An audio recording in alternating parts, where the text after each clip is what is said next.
Welcome, everyone, to another episode of Education Table Talk Live, where we hope if you're a teacher, you're going to get some great ideas to improve your teaching practice.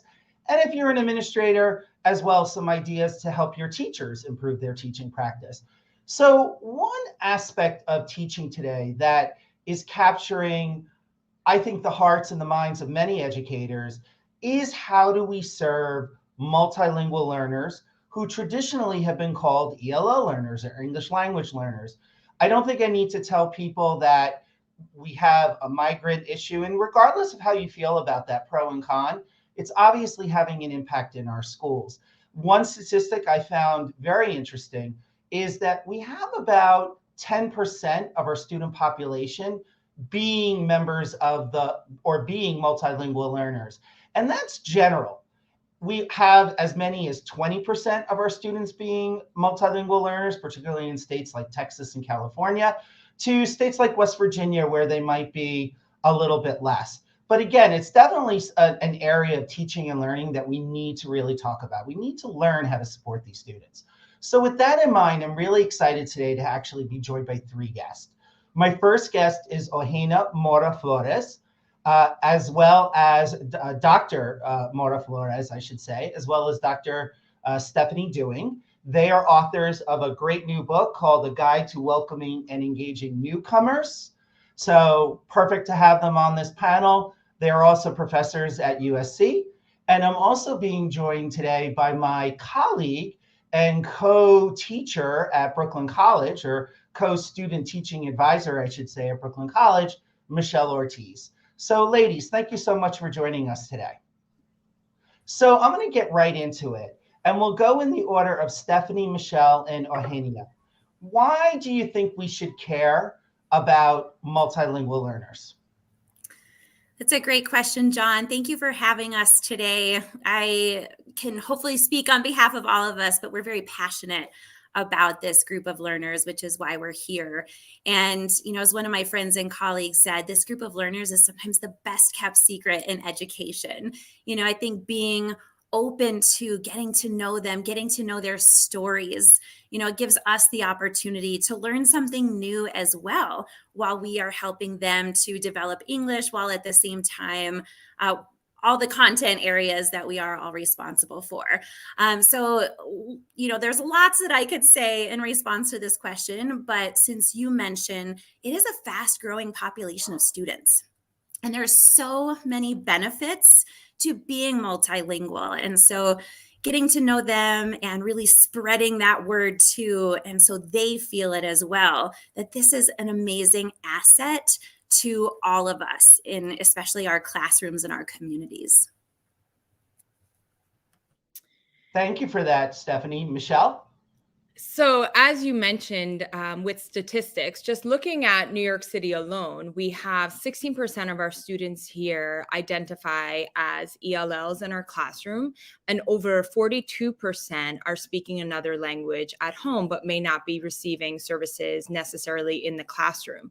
And when I think about your question, I really just go back to the idea of, if you are a teacher in a classroom, you are in itself an English language learner teacher, because the idea is that we may all have these different content specialties and we may be teaching math, science, or other subject areas. But if you have L's in your classroom, then you are an L teacher, because you are responsible as an educator to ensure that these students in our class are receiving an equitable education and that they're receiving the resources that they need in order to thrive academically and socially.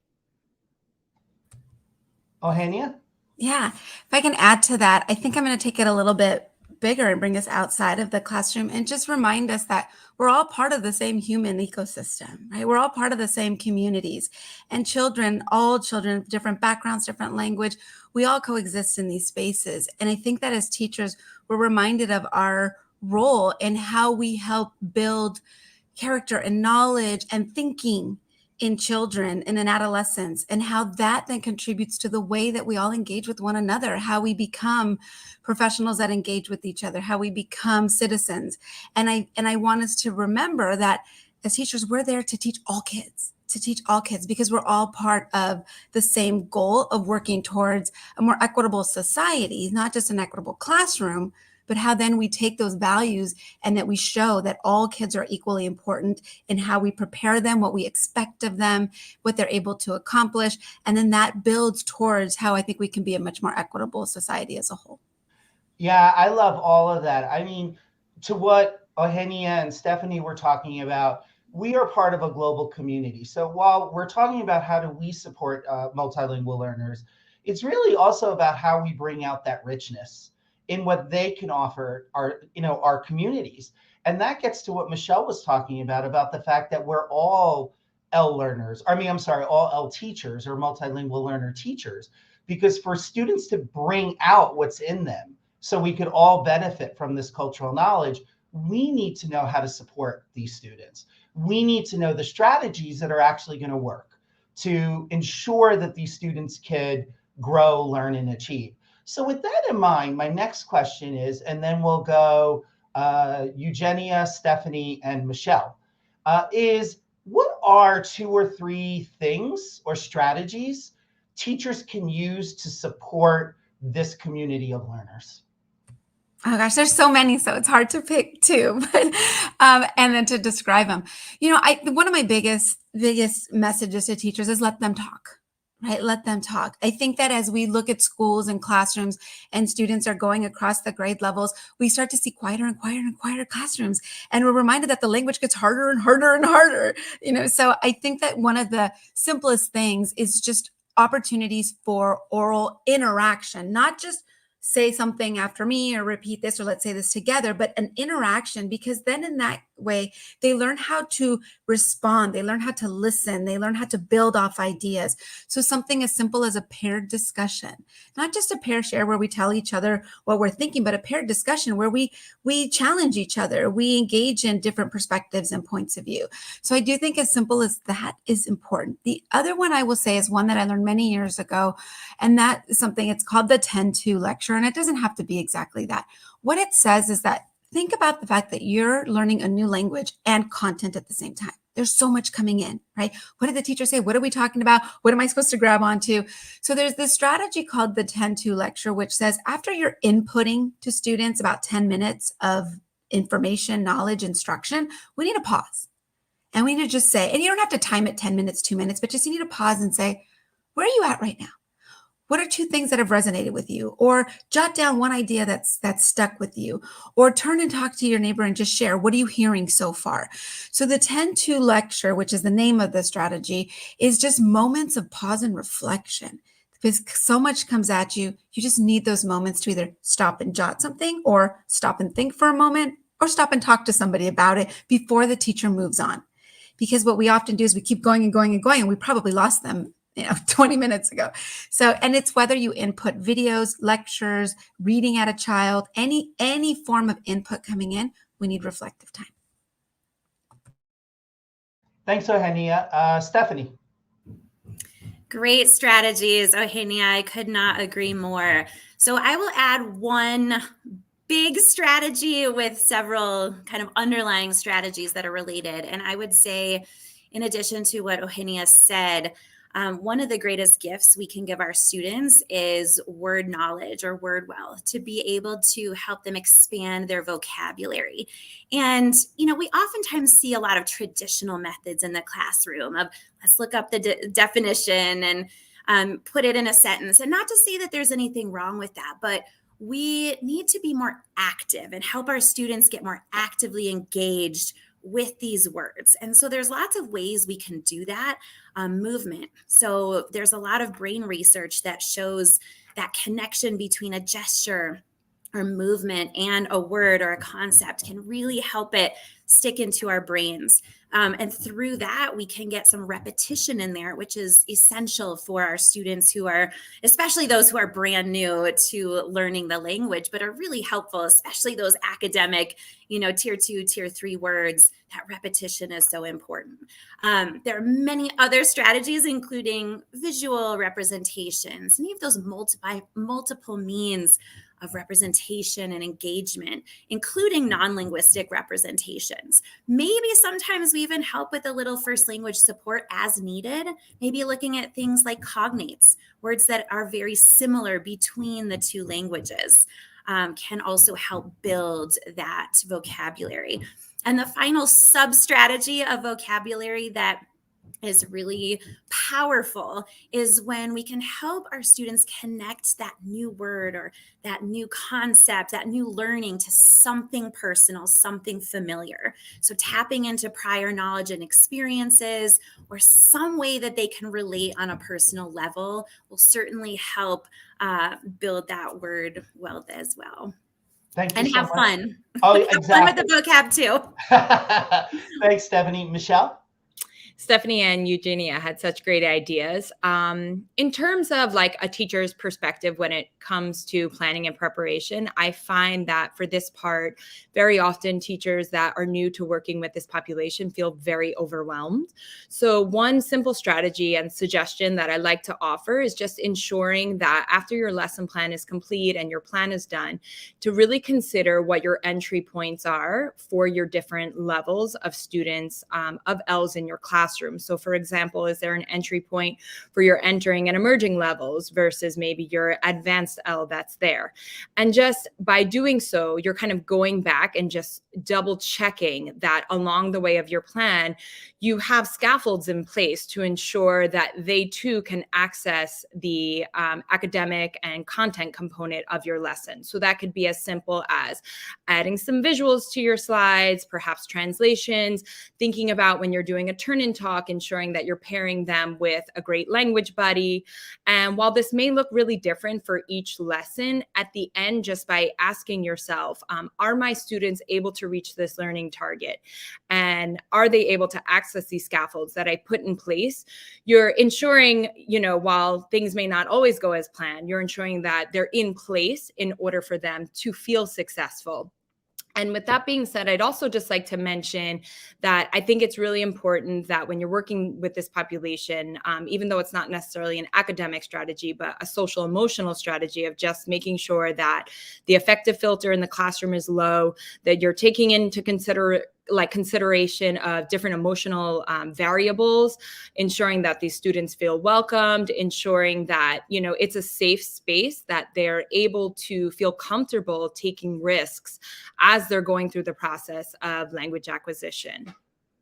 I love all that. And again, I see that tie-in. I hear from Eugenia and Stephanie the need to really be using multiple modalities of learning, having students verbally communicating in English, having students moving around and using their bodies to learn. But to Michelle's point also, for students to take those risks, there does need to be that psychological safety in the classroom.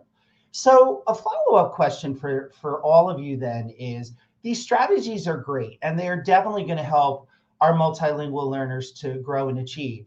But when teachers get it wrong, what are they getting wrong when it comes to supporting multilingual learners? And how might they just quickly turn that around so that there are all these great activities in the classroom, as well as the psychological safety to engage in these activities? And I'll go Michelle, Stephanie, Eugenia. I think they'll know if they're getting it wrong just based on the feedback that they're getting from their, especially informal assessments and just check-ins and the relationships that they're having with their students. And, if they're getting it wrong and they feel like they're hitting a roadblock, just kind of having a toolbox of language skills that they can use, such as, accessible access to translations, or perhaps visuals in the room, any sort of graphic organizers, and just kind of having this stuff on hand, anchor charts on the wall that can be consistent references that teachers can use to kind of recircle back to maybe the main idea that they were hoping that the student would understand. Thank you, Michelle. Stephanie? I would wholeheartedly agree with what Michelle just said as well. Usually, we get that body language that we can often tell, whether it's just a confused look or maybe checking out.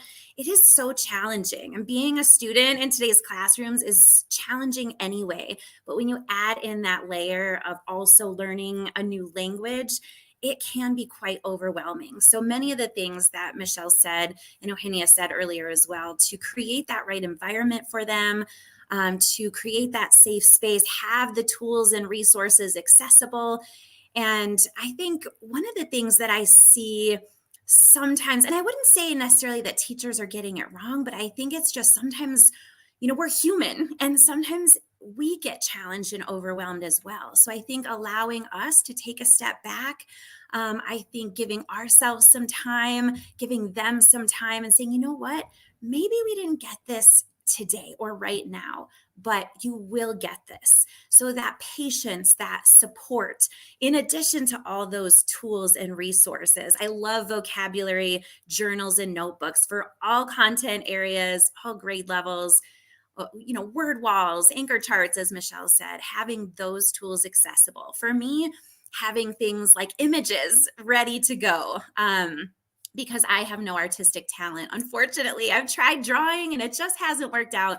So having things like, virtual images that I can quickly display was certainly helpful for me. But allowing to just pause for a moment and say, you know what? We're going to take a break. We're going to take a moment. We're going to get this. And just having that patience, support, again, for ourselves and for them.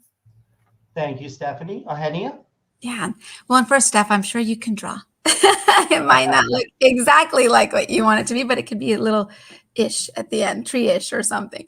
I think it takes me back to what Michelle said in the earlier question, because what I often see happen in classrooms in terms of what we as teachers might get wrong, and that is that we see this population as the same, that we look across our multilingual learners and they're taught through the same lens and not really looking at their differences and the diversity that exists within them. And the reason I say build off Michelle's earlier point was Michelle was talking about how you bring them in, whether they're emerging English learners just coming into the language, or they're expanding and growing those oral and written skills and reading skills, or if they're bridging and ready to reclassify and not have that English learner status or support needs in the same way. But sometimes what I see is that they're all just seen in a uniform way, and we're going to just address them all the same. And when that happens is we lose sight of the individuality and the unique needs of the different students. And I know we can get very individual to the individual student, but even just looking at their language development, big kind of leaps, right? Would the same strategy work for a bridging student that I use for an emerging student? Maybe they don't need that strategy anymore. That strategy was a scaffold, but their language skills have come so far. I'm giving them a strategy that they don't even need, a scaffold they don't even need. So I wanted to build on Michelle's idea, because I think that sometimes what we do wrong, not just as teachers, but I think holistically in this field, is we lump them into one group. Like, this is the ELs, this is exactly what you do, as opposed to seeing them as kind of a unique language needs within that group as a whole. And I think that's what Stephanie and I really tried to capture with the newcomer book, is saying, like, there's English learners, there's multilingual learners, but there's newcomers, there's LTELs, there's all these different language needs that exist within that group. So I think if we see them in a more diverse way and be able to differentiate, then it helps us make better decisions about which strategies we use. I love all of that. And so I agree, those non-linguistic representations, translations, those scaffolds or supports are definitely going to be helpful for beginning English learners, right? But to the point of Michelle, to the point of Eugenia, not all of our multilingual learners are beginning. Some of them are very competent students in their own language.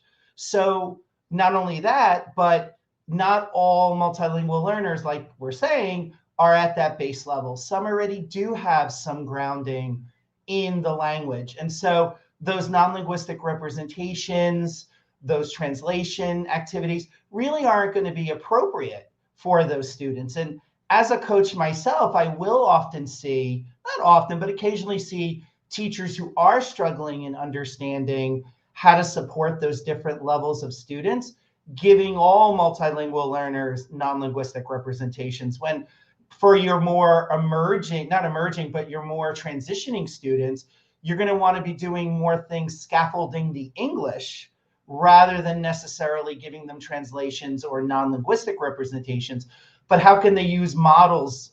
How can they use, outlines of the actual English texts to reproduce writing and reading competencies? So thank you all for mentioning that. And I'm glad that, Eugenia, you mentioned your book as a resource. I just want to also put in a plug for Michelle, because Michelle created also this great document on the different levels of L's and ways to support them that I know I and my colleagues have used at Brooklyn College, that we brought into our own teaching of our own student teachers. So Michelle, maybe you could talk about how people at the end, how people can find you, and maybe you'll be willing to share that document. So moving on, what did we not talk about, or what did our conversation bring up for you that you think our listeners and those watching should know about multilingual learners? Oh, and I'll go Eugenia, Michelle, Stephanie. I don't know if I got how I'm doing equity wise with first, last, and second, but anyway. All right. Gosh, that's a heavy question. I'm trying to think of what we do. There's so much. What do we not cover? Well, I don't know if I'm not sure if I'd say didn't cover. Maybe we touched on it, but might talk about it further or think about how others might want to take this conversation up. But Stephanie mentioned something earlier on today where she said that, multilingualism, being multilingual, being multicultural, being exposed to varied cultures and languages is a benefit for all. And I think that one thing that we often start to think about, especially here, and we're in California here, that how do we get people to see the benefit of focusing on this group from the outside, right? We've had times in our history as language teachers, policies that have denied certain language supports for our English learners. And I always bring back to thinking, like, how do we make others care? Right? Like, we're here, we're passionate, we care. The children we're serving, their families care. So we're all working hard to provide the right services. But when it comes to the broader society and population, like, how do we bring everybody on board to care enough to want to all be part of the solution towards multilingual education or supporting multilingual students? And I often think about that. If we can get to that point, then maybe teachers will feel more supported. Maybe administrators will feel more supported, because it becomes a conversation that those outside of our circle are open to having and being open to seeing the benefits for all, not just saying, well, it only benefits that group. No, there are benefits for society as a whole. Exactly. I mean, these students could grow up and become powerhouses in our economy, being able to speak multiple languages, right? So love it, Eugenia. Michelle? I think something that comes to mind for me is very often students that are L's are quick to get a label. They're quick to get, oh, well, they don't know English, or this is really hard because the language isn't there yet. And I find that these students often just get brushed aside because teachers aren't trained properly. Teachers don't have enough access to professional development. So very often those kids, just get labeled as the L's. So I really just encourage everyone, especially if you're new to working with this population, to just remember that L's are way more than just a label. They're children that have a story that is rich, and it's filled with language and culture that can be brought into your classroom, and that we have to keep these languages and culture factors in mind in our daily planning, as well as our units of study that we're going through, just to make sure that we're sustaining something that's culturally relevant and also accessible for them. Really just thinking about going beyond that label, get to know their story. Think about how long have they been receiving services? Are they stuck somewhere? Is it maybe particularly writing that they're having trouble with, whereas they show mastery in speaking and listening. And just really thinking about what supports have worked in the past. What can we maybe take away? What can we add on? Rather than just, as John, you mentioned, lumping them all as just an L. An L is a beautiful thing. An L is, like you mentioned, a future student that is going to contribute greatly to our society. So I don't, for me, when I think about your question, I just would love for people to walk away with this sense of an L is a superstar in your classroom. And our job is to bring out their light and find the best way to do that for each of them. I love that, Michelle. And for the benefit of those watching and listening, and I know I'm preaching to the converted and that you all know this, one of the reasons we are calling this population multilingual learners as opposed to English language learners is because of the full diversity and full positive complexity of these students, that they have rich assets that we as educators need to bring out. So Stephanie, how about you? Anything that you feel that we need to bring up that we haven't talked about? Yeah, I feel like I'm completely in line with what you all were saying as well, taking that assets-based approach. And I think, making sure that we're not making any assumptions due to maybe language, as far as maybe you can't demonstrate your understanding of this in English yet, but you will. But that doesn't mean that you don't have that knowledge. And this is, something that I do see happening that I would love for us to be able to address as well. One of the activities we'll sometimes do in classes or professional development is give a 4th grade science test to our adult learners in a different language. And it's really, really challenging. And we have a conversation about that, because then we show that same version in English, which is our shared common language.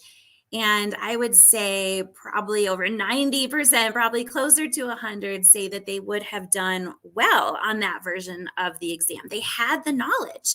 They just weren't able to demonstrate that in that other language. So that leads to a rich conversation about, and going back to things we've already talked about, getting to know the story, getting to know the background and experiences, knowing those starting points, using those strengths and assets as a foundation upon which we can build in the classroom and beyond.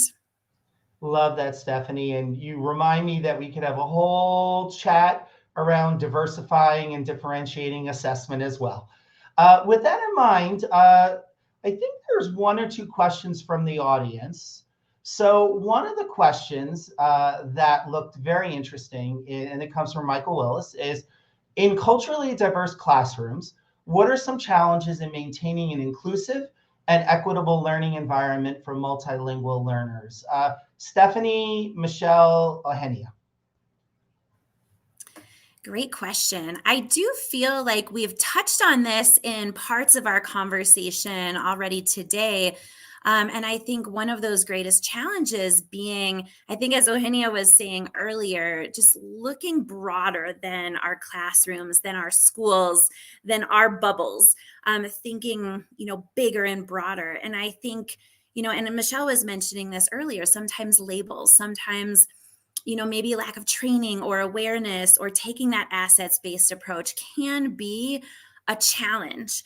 I think mindsets of maybe other students in the classroom, if we're bringing it more narrow to our classroom environment, and finding those ways to really, again, spread that word, spread that message, that awareness, and not just for us to take that asset-based approach, but for all students in our classrooms, all the adults in our buildings, again, the broader community as well, to be able to spread that word. So if that awareness is there, if that asset-based approach is, more broadly taken, then I think that would lead to more inclusive and equitable learning environments for all of our students, in particular, our multilingual learners.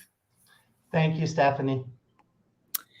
I think one of the biggest challenges that we're seeing right now is teachers wanting to learn how to work with this population, and they want to support them. And one of the best ways to do that, to maintain an equitable learning environment, would just to make sure that teachers have access to proper resources and funding, professional development, making sure that the teacher training programs that teachers are going through include coursework that is very particular to this population, and really just building a really strong foundation so that then teachers or pre-service teachers can take that into the classroom. Thank you, Michelle. Eugenia? Yeah, and I'll just build off a little bit about what the two of them had said. I think that the challenge that teachers are up against is that they exist within a system, right? And that system has certain requirements and mandates that teachers have to keep up with. And so I think sometimes when there's this feeling, I got to keep up with this, we lose sight of the kids, right? So I'm trying to build this inclusive classroom where I build on assets and the students and what I know about them. But then I feel like, oh no, but I have to get through this. And then I start to lose sight of that. And I think I just keep going because I have all these pressures and I have to give them the test and they have to pass this test. And I'm thinking, but I would love to do more interactive tasks and problem-based learning and problem-solving tasks where they work together and build from each other's assets and learn from one another. But then there's this pressure of, but then I have to get to this page to take this test by this day. And so I think that connected to what Stephanie's saying is a lot of times it just builds from what the outside pressures that are coming into teachers, and also dealing with the fact that the families and the parents and the communities in which these schools are in have different values and beliefs about diversity and about equity. And how do we help kids in our spaces feel safe being okay with their beliefs, even if they differ from their families or those in their communities? And then how do we help them be advocates for that, for diversity and equity and inclusion in their own spaces as well? So I just feel like there's just a lot of these pressures teachers are up against. And as Stephanie said earlier, like we definitely need to give grace because we know it is a tough job, that there's a lot that they have to deal with, which makes a lot of our work challenging. But with reflection and time and support and coming together, as we were saying earlier, feeling that we have people we can go to talk through a lot of these things and to support us through PD, through our administration, through our colleagues, I think that's going to help us along the way as teachers. Love it all. And yes, teachers need that ongoing support. They need that ongoing PD for this to work. The one and done workshops at the end of the day are not going to lead to systemic change. So why we keep doing them is a question for another episode, I think. So folks, where can people find out more about you and your amazing work? We'll start with Eugenia, Michelle, and then Stephanie. Okay. Well, as was said earlier, Stephanie and I have a new book that came out on newcomers specifically. We tried to look at, again, focusing on different needs within the multilingual community. We're also working on a book on LTELs as well, long-term English learners. So for us, if you just kind of looked us up and you put books, then our different books will show up. That's where you can see a lot of the different work we've put out for English learners. Thank you, Eugenia. Michelle? As John mentioned earlier, I'm currently adjuncting at Brooklyn College. So I made a Brooklyn College Gmail. You can email Ortiz BK College at Gmail, and I would be very happy to share my ELL guide that I have. It includes just brief descriptions on the various levels of L's, and then also strategies that you can use for each level in addition to examples. And it just kind of gives really simple teaching tips so that if a teacher is feeling overwhelmed by all the different levels of L's in their class, they can, oh, maybe I'll try this and give, some of the different strategies a try.